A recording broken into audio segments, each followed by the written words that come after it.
नमस्ते बच्चों, आज हम लोग एकांकी संचय का जो छठा पाठ है दीपदान, उसके अगले भाग को हम लोग करेंगे। तो यहाँ तक के पाठ में हमने जाना कि पन्ना जो है वो बनवीर से अपने पुत्र की रक्षा करना चाहती है, लेकिन किसी भी हाल में वो ऐसा नहीं कर पा रही है। बनवीर जो है वो उदय सिंह की खोज में पन्ना के महल में आया है, अंतापुर में आया है, और उससे पहले ही पन्ना ने उदय सिंह को वहाँ से हटा दिया है और उसके उदय सिंह के स्थान पर अपने पुत्र चंदन को लेटा दिया है। और वो जानती है कि वो अंधेरे में आएगा तो उदय सिंह को नहीं पाकर वो उसके ऊपर अत्याचार करेगा, और वो नहीं रहेगी तो उदय सिंह की रक्षा कौन करेगा। इसीलिए वो अपने उदय सिंह के बिस्तर में अपने पुत्र चंदन को लेटा देती है, और वो चाहती है कि वो चंदन की भी रक्षा करे। इसीलिए वो उसे मिन्नतें मांगती है, उसे अपने पुत्र को बचाने के लिए बहुत कुछ कहती है, लेकिन बनवीर जो है वो किसी भी हाल में उसकी बात नहीं मानता है। अब हम आगे करेंगे। पन्ना जो है वो कह रही है, तो लो मेरी जीभ काट लो और यहाँ से चले जाओ महाराणा विक्रमादित्य के ... यानी महाराणा विक्रमादित्य की भी उसने हत्या की थी बनवीर ने। इसीलिए वो बनवीर को कह रही है कि तुम मेरी जीभ काट लो, लेकिन तुम यहाँ से चले जाओ। तुमने महाराणा विक्रमादित्य को भी नहीं छोड़ा था, तुमने उसकी भी हत्या की थी, तो इसीलिए तुम अब यहाँ से चले जाओ। तुमको यहाँ रहने का कोई अधिकार नहीं है। तुम क्यों उसको मारना चाहते हो? वो मिन्नतें कर रही है, वो कोशिश कर रही है कि वो किस तरह से अपने पुत्र को बचाए, लेकिन वो उसकी बात सुनने को राजी नहीं है। तो बनवीर जो है वो कह रहा है, बार बार विक्रमादित्य का नाम क्यों लेती है? प्रेतों और पिशाचों का नाम लेने दो। यानी वो तो मर चुका है, उसका नाम तुम बार बार क्यों ले रही हो? उसका नाम प्रेतों और पिशाचों, तो यानी मर जाने के बाद उनका नाम भूत को लेना चाहिए, तो भूत पिशाचों को उनका नाम लेने दो। तुम बार बार उनका नाम क्यों ले रही हो? यदि मेरा नाम लेना है तो जयकार के साथ नाम लो। यानी अगर मेरा नाम लेना है तो जय जय के साथ, जयकार के साथ ही मेरा नाम लो। ऐसे तुम क्यों ले रही हो? पन्ना, धिक्कार है बनवीर, तुम्हारी माँ ने तुम्हें जन्म देते ही क्यों ना मार डाला। यानी पन्ना जो है वो धिक्कार रही है, उसको धुतकार रही है, कह रही है कि तुम्हारी माँ ने जब तुम्हें जन्म दिया था तब उसने तुम्हें क्यों नहीं मार डाला? तुम्हें जीवित रहने का कोई अधिकार नहीं है। तुम्हारे जीवन को धिक्कारती है वो, उसके जीवन को धिक्कारते हुए कह रही है। बनवीर, चुप रह धाय, बच्चे को पालने वाली, लोरियां सुनाने वाली एक साधारण दासी महाराणा से बात करती है। कहाँ है उदय सिंह? यानी तू तो एक दाई माँ है, तुझे बात करने का या कुछ भी बोलने का कोई अधिकार नहीं है, तो तू क्यों ऐसी बातें बोल रही है? तू एक साधारण दासी है, तुझे महाराणा से बात करने की बात नहीं करनी चाहिए। उदय सिंह कहाँ है? वो उदय सिंह का खोज करने लगता है।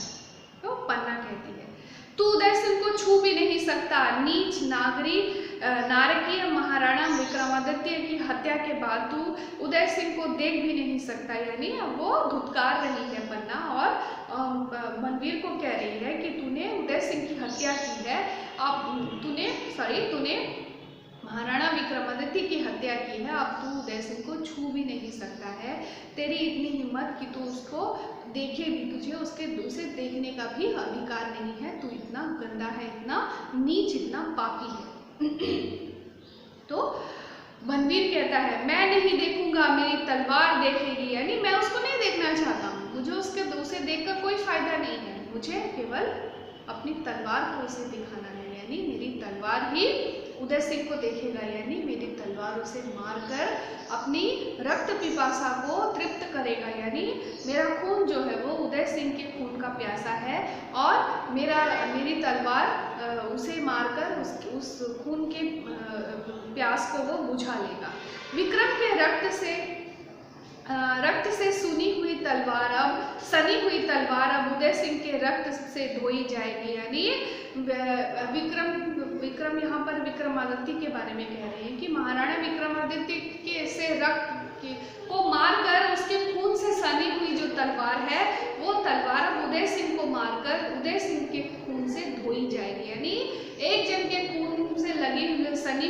तलवार दूसरे के खून से धुली जाएगी या साफ की जाएगी। इसीलिए यहाँ कह रहे हैं कि विक्रम के रक्त से सनी हुई तलवार उदय सिंह के खून से लगने से वो साफ होगी। तो पन्ना जो है वो बहुत नाराज हो रही है और वो कह रही है, ओह क्रूर वनवीर, तू तो उदय सिंह का संरक्षक था, यानी तू तो उसकी रक्षा करने वाला था, उसका सिक्योरिटी गार्ड था। रक्षा के बदले क्या तूने उसकी हत्या तुझे उसकी हत्या करनी चाहिए? नहीं नहीं, यह नहीं हो सकता। महाराणा बलवीर, तू राज्य को चित्तौड़ पर, यानी तुम राज्य करो, यानी इस राज्य पर रहो, यहाँ पर तुम राजा बनो, चित्तौड़ पर, मेवाड़ पर, सारे राजपूताने पर राज करो, यानी यहाँ पर तुम रहो, तुम इनका शासन करो, तुम यहाँ के राजा बनो, पूरे राजपूताने पे तुम राजा शासक के रूप में शासन करो, पर कुमार उदय सिंह को छोड़ दो, यानी जो तुम चाहते हो वो तुम करो, लेकिन उदय सिंह को तुम छोड़ दो। मैं उसे लेकर सन्यासिनी हो जाऊंगी, यानी मैं उसको लेकर यहाँ से भाग जाऊंगी, मैं सन्यासिनी बन जाऊंगी। तीर्थों में वास करूंगी, यानी चली जाऊंगी, तीर्थ स्थान में जाऊंगी, वहां जाकर वास करूंगी, लेकिन तुम मुझे छोड़ दो, साथ में उदय सिंह को भी छोड़ दो। तुम्हारा मुकुट तुम्हारे माथे पर रहे, यानी तुम राजा बनो, तुम्हारा मुकुट तुम्हारे सिर के ऊपर ही रहे, पर मेरा कुंवर भी मेरे गोद में रहे। यहाँ मेरा कुंवर उदय सिंह के बारे में कह रही है कि वो मेरे गोद में रहे, तुम मुझे छोड़ दो, तुम मुझे जाने दो। बनवीर, महाराणा बनवीर, तुझे यह भिक्षा दे दो, यानी मुझे ये भिक्षा दे दो, मुझे उदय सिंह को मेरी झोली में डालकर मुझे ये भीख, उसके जीवन का भिक्षा का दान मुझे करो।